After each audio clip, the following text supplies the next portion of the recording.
Attention please. This uploading is only for educational purpose. No intention to infringe copyrights. Learning English with subtitles. GPITRAL. Follow us.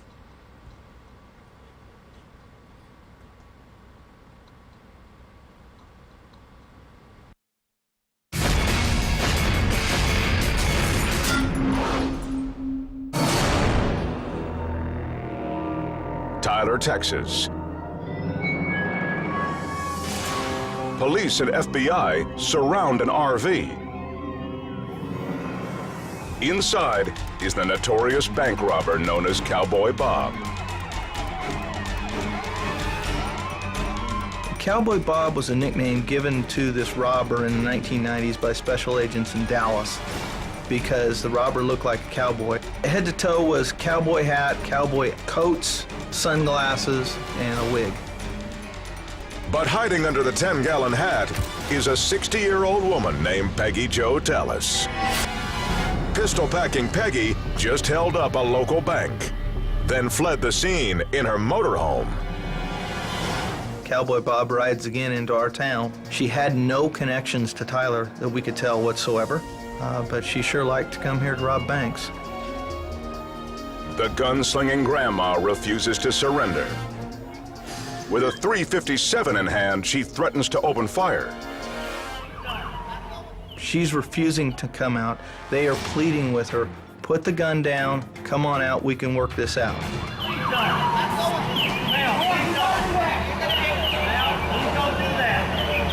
But for this desperado, there's no turning back.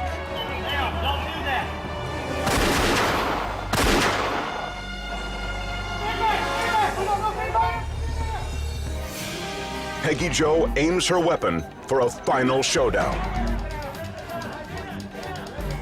The officers at the scene had no choice whatsoever but to fire.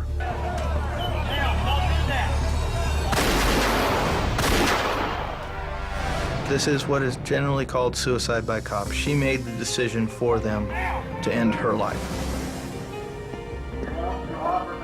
Officers toss in a flash grenade, then storm inside, searching for additional suspects. But all that's left is the legend of Cowboy Bob. There was approximately a dozen hats throughout the vehicle, along with wigs and gloves. For Peggy Jo Tallis, old habits die hard. I've never seen a bank robbery quite like this one in my career. You cannot make this one up. It is true that truth is stranger than fiction.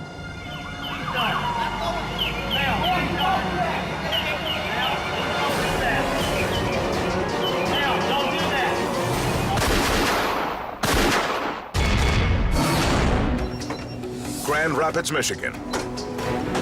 A man walks into a convenience store with one goal in mind: stealing money any way he can.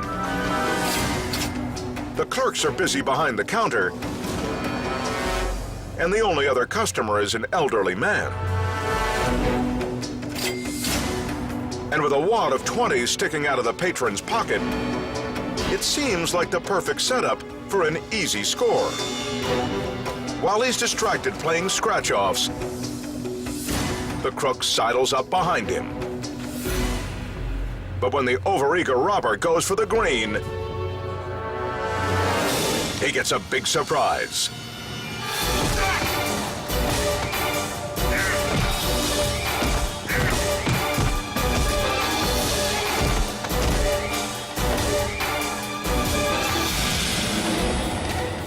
The instant he touches the money, the customer turns and unloads a barrage of bare-knuckled blows.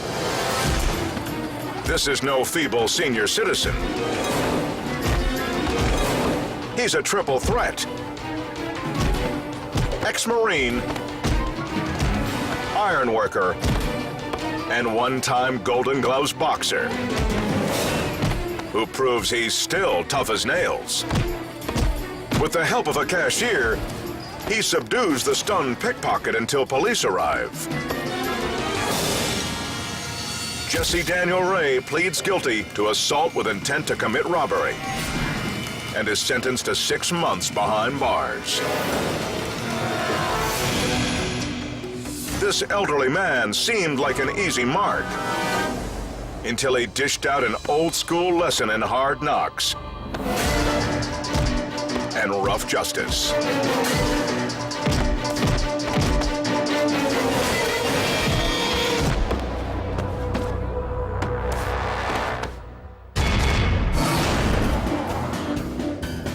Alliance, Ohio. Officer Scott Blake stops a pickup for doing 53 in a 35 zone. But speed is not this good old boy's only problem. Good afternoon. This is your driver's license, registration, and proof of insurance, please. I have it. He advised he didn't have his driver's license. And my response was, "You don't have it with you?" And he says, "No, I don't have a driver's license." The gray-haired man can only provide a social security card. Okay, we're good to type for a few minutes, sir. And I entered his social security number into the system, and within a minute or so, the screen come up with the information. Blake does a double take. I thought, well, this has to be a mistake, so I actually tapped the screen to see if it's just, a mistake on the screen. Apparently, this grandpa's been driving on borrowed time. Mr. Durham, we have a slight problem, sir. We are showing that you had a driver's license, but it expired in 1969. Though this sounds preposterous, the driver has a valid explanation. May I ask why? I can't pass the speed. So what's your vision problem? He said, well, I'm legally blind. I was dumbfounded. All right, well, here's the situation, sir. You're going to be placed under arrest for no operator's license. Okay, you're going to have to come down to headquarters and post a bond in order to get out, sir. The man complies, but he's not happy about it. Get overkill, isn't it? And he actually got kind of sore at me for arresting him for being blind and driving. After decades of driving in the dark, the Golden Guy's arrest came as a real eye-opener. Up next, a combative customer tables a holdup by beating the crook with a stool. And an old lady at a dress gives some expensive merchandise the slip. Plus, a scrappy senior citizen teaches a gunman to respect his elders. On the best of most shocking, Seniors Gone Wild. Titusville, Florida. 77-year-old veteran Tom Leary routinely spends his days visiting with the manager of a local gas station. A man who also happens to be his roommate, Lucas. I usually come up here every night, get a cup of coffee. I come in the morning and get a cup of coffee. Both Tom and Lucas are blissfully unaware of the shady person who just entered the store. The customer buys a tall boy.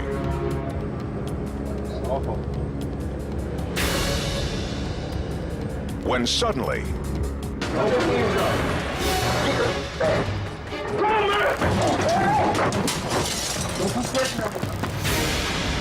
the purchase was just a ploy to open the register. The robber says he has a gun under the towel. All I seen was the hole at the end of the towel, and you stay blankety there, Okay, I'll stay here.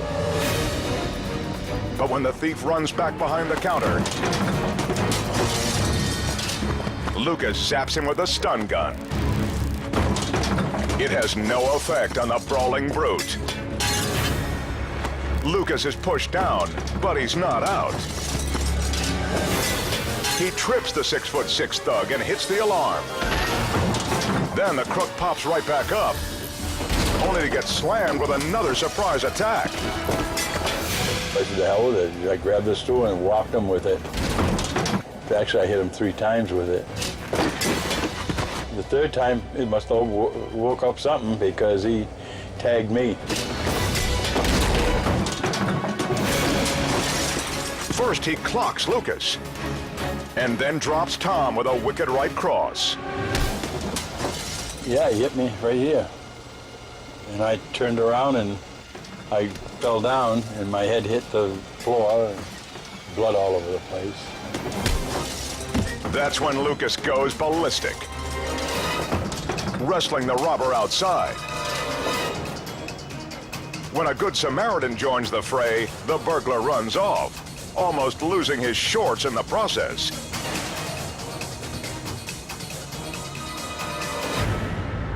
Back inside, Tom regains consciousness. But the ordeal is not over yet. The hoodlum returns, thinking he's dropped his car keys in the struggle. Lucas grabbed the keys to the car so the guy couldn't take off. The bystander tries to trap the felon inside, but the bruiser breaks free.